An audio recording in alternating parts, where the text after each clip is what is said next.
We were trapped in that house for 5 days. It was the McGregor-Mayweather fight. And I asked him if he wanted to watch it with my friend and her husband.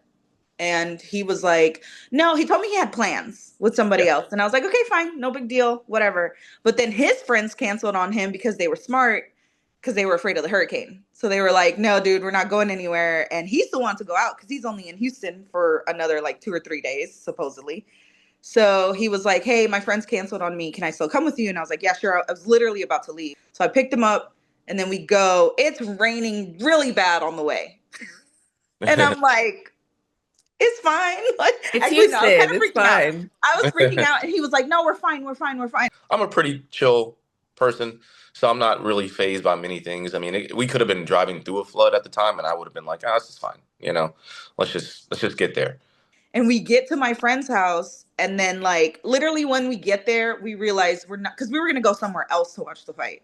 And we get there and we realize we probably shouldn't do that. Once we heard from his wife that it's going to be pretty bad, and everything started flooding, the reports start rolling in. It's a hurricane, and I think it was day 2 at this point.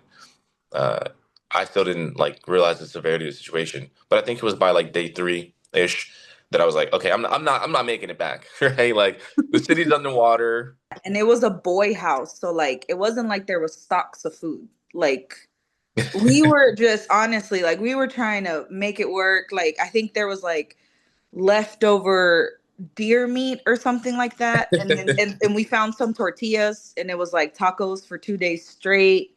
And then Spaghetti, like just noodles and pasta, no meat. Like we were just trying to do everything we could to survive, and like all we had was a grill and like leftover food. So it was pretty bad. It was pretty bad because like we weren't prepared for it. Like I think Larry, like we didn't have any clothes. We didn't even have a toothbrush. Like we were that was another thing. Like we were not prepared to be like I didn't even, we weren't even going to spend the night type situation. I think we didn't have running water. We had electricity, but I don't think we had running water.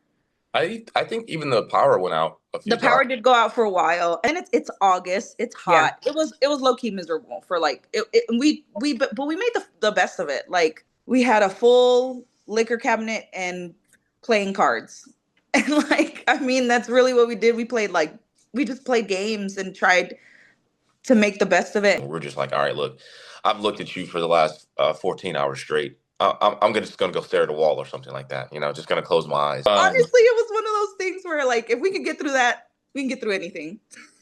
So it's kind of how it went. We vibed, you know what I mean? Like one, obviously I liked Becky. I got to know her best friend, Megan, and her husband, Jeremy, which I had heard stories about them, in passing. And I was like, okay, they seem like cool people. But everybody, I think misery loves company, right? Like we all knew we were in a situation and we legitimately made the best out of it. Now, it could have gone awry. It for sure could have. But I think that's honestly what made us such good friends is that day. And our personalities just kind of meshed together. We all came together like in a time of need.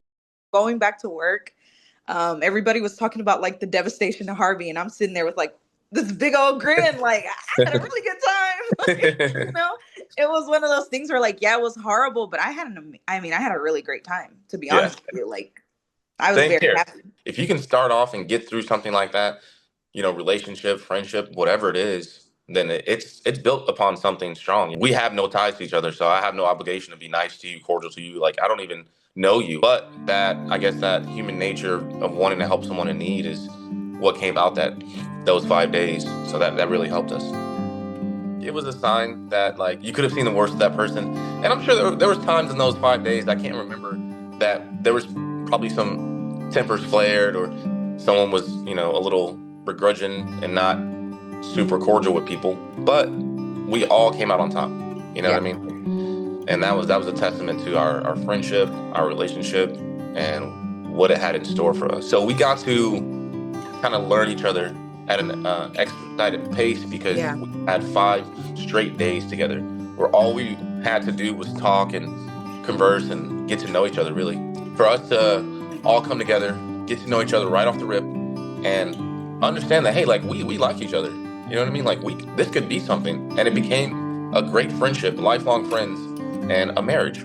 We got married in 2020, so disaster after disaster. We got married the weekend before the world shut down. I actually got stranded in Houston again. Yes. COVID. Yeah.